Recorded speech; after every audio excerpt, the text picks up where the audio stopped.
Dan kalau misalkan kita nggak paham dulu ke diri sendiri, gimana orang lain mau paham tentang kita? Oke, aku baca data terakhir katanya tingkat stres Ya. dan perceraian juga di Indonesia, lebih tepatnya di Jabodetabek itu semakin meningkat.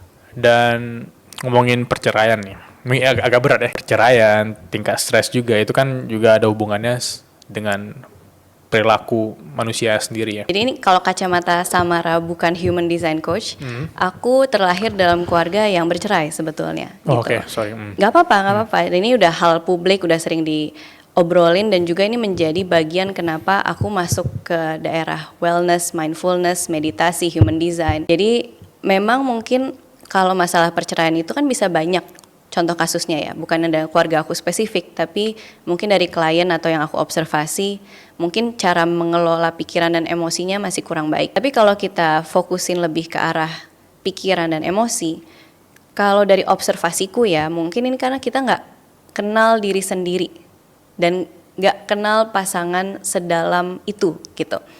Mungkin kita belum tahu secara sadar kalau kita lagi punya emosi marah, kecewa atau sedih, itu tuh kita kayak gimana cara mengatasinya. Jadi mungkin ini saat sudah terjadi dengan jangka waktu yang lama dan berkali-kali, mungkinlah itu dimana kedua orang yang sudah ada ikatan janji menikah merasa oke, ini udah nggak bisa dilanjutin lagi untuk kesehatan mental fisik kita berdua atau sebagai keluarga gitu ya.